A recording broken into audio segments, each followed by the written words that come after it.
Hey folks, how y'all doing today? I want to talk a little about home maintenance.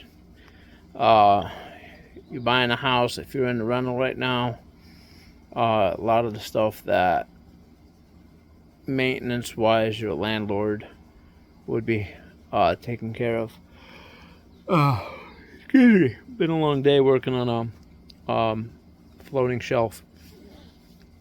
Almost easy as it looks like. So I wanted to talk about that because it's about time right now. Coming up on the 4th of July, we're about 2 weeks away. I usually do fireworks, which means I got to get the house as clean as possible, the yard as ready as possible, and everything like that. So, with home ownership, especially if you live out in the sticks or around maple trees or stuff like that, there's a lot of cleanup to do and a lot of maintenance to upkeep. Most of that is probably on you, unless you're in an HOA, in a homeowners association that takes care of that stuff. But more than likely, if you move into a house, you're the one that's going to be taking care of that stuff. So budget wisely. Put that in your calculator of what am I going to need to get. If you have a big yard, you're going to need either a zero turn or a tractor, a riding mower slash small tractor to get stuff around. Pros and cons is you can get your yard cut faster with a zero turn because of its capabilities of being a turn on the dime and all that, and you're not, going around in circles and remaneuvering.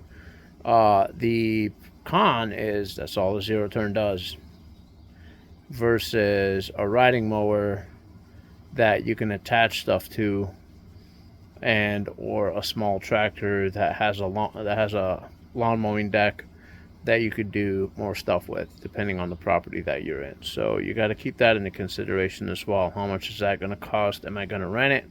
Am I going to pay someone to do it? How much is it going to cost me to pay someone to do it? How often?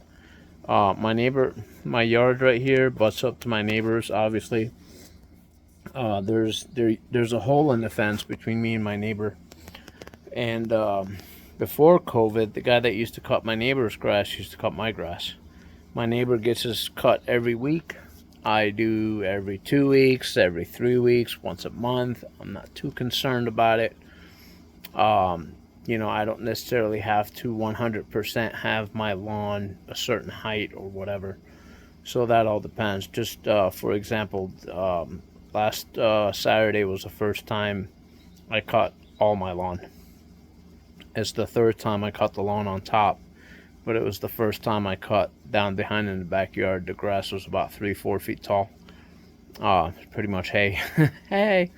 So yeah, it all depends on how you want to do, how much you want to do. So you got a lot of responsibilities with a home. You got a lot of maintenance you got to keep up with.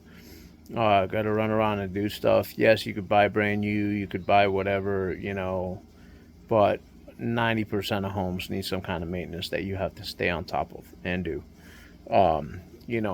You have a 10-year-old roof. It looks good. They just put the asphalt on there last year. Asphalt shingles, whatever. They just put them on last year, and you got to get up there and maintain it, because if you don't maintain it, you end up with debris, which ends up creating dams, which ends up backing up water underneath the shingles, or when the snow comes in, your gutters aren't clean. That could end up creating an ice dam underneath the shingles, popping out and starting issues, amongst other things. So walk around your house, nice and slow. Look at everything. If you have questions, ask that specific person. Do your research and be with it. So that's my thing for today. I'm Joe Schmeil with Real Estate for a Cause, coming at you with today's Daily Dibs. Enjoy the rest of your day. If you want to talk, give me a call, 810-209-4311. Send me an email, josephg@refacmi.com, or check out my website, realtorjochi.com. And with that, enjoy the rest of your day, and as always, watch out for motorcycles, and God bless.